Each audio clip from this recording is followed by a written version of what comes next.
সুপ্রিয় দর্শক, আজকে আমি একটি পেঁয়াজু করে দেখাবো যেখানে ডাল ভিজিয়ে রাখার কোনো প্রয়োজন নেই, এমনকি ডাল বাটারও প্রয়োজন নেই। আলুর তৈরি এই পেঁয়াজু। সেজন্য আমি 4টি বড় সাইজের আলু নিয়ে নিয়েছি। প্রথমে আমি আলুর খোসা ছাড়িয়ে নিচ্ছি, তারপর আমি আলুগুলোকে গ্রেট করে নিব। আমি গ্রেটারের এই পার্টটা ব্যবহার করছি, আপনারা চাইলে দা দিয়েও কুচি কুচি করে কেটে নিতে পারেন।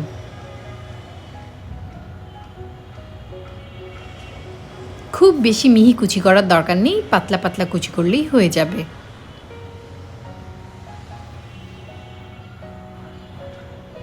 খুব সহজেই আপনি এই পেঁয়াজু বানিয়ে নিতে পারবেন।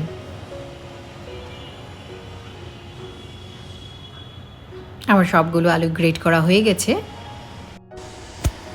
আলু আমরা সবাই খুব পছন্দ করি, আশা করি পেঁয়াজুটা সবার ভালো লাগবে।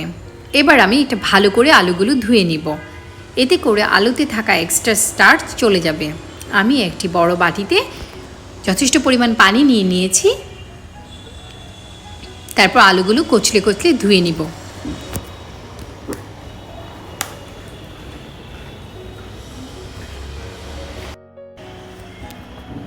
এবার আমি অন্য একটি বাটিতে আলুগুলো পানির মধ্যে রেখে দিচ্ছি।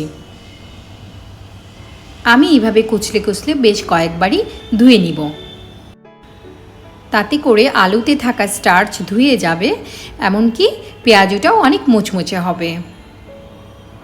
এই পেঁয়াজু বানানোর সময় আপনি এইভাবে কয়েকবার ধুয়ে নেবেন। যখন সম্পূর্ণরূপে স্টার্চ ফুরিয়ে যাবে সে অবস্থাতে পানিটা ক্লিন থাকবে। এবার আমি ভালো করে চেপে চেপে তুলে নিচ্ছি। সামান্য একটু লবণ দিয়ে একটু কচলে কচলে নিচ্ছি।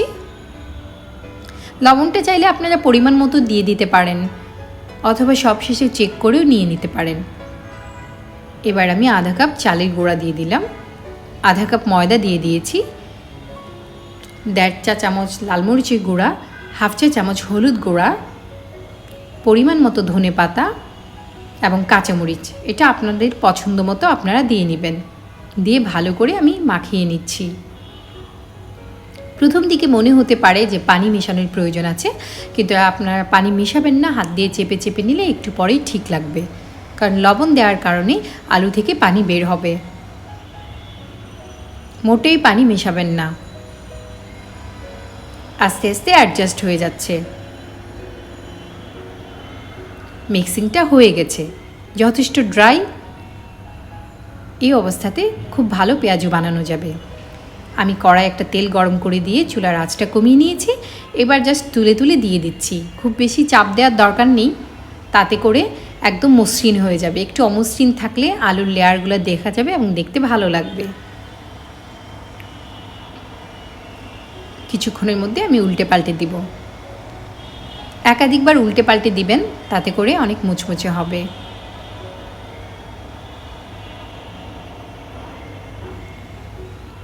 যারা আলু পছন্দ করেন তারা নিশ্চয়ই পেঁয়াজুটা অনেক বেশি পছন্দ করবেন। এগুলো হয়ে গেছে, আমি তুলে নিচ্ছি।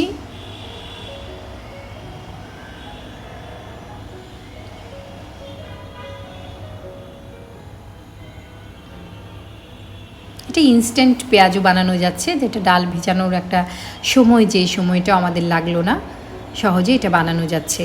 আমি বাকিগুলো ওইভাবে বানিয়ে নিচ্ছি।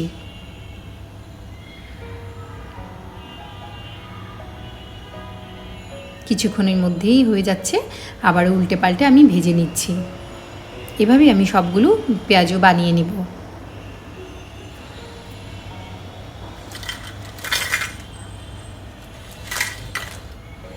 শব্দ শুনেই বুঝতে পাচ্ছেন এটা কতটা মচমচে হয়েছে।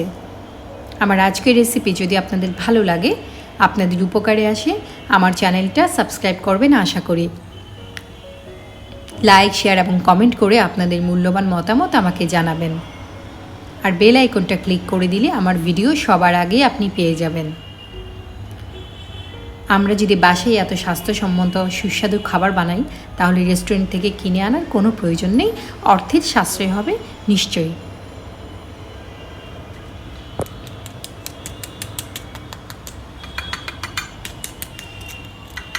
খাবেন যখন ভালোটাই খান, রান্না হোক আয়ের মাধ্যম।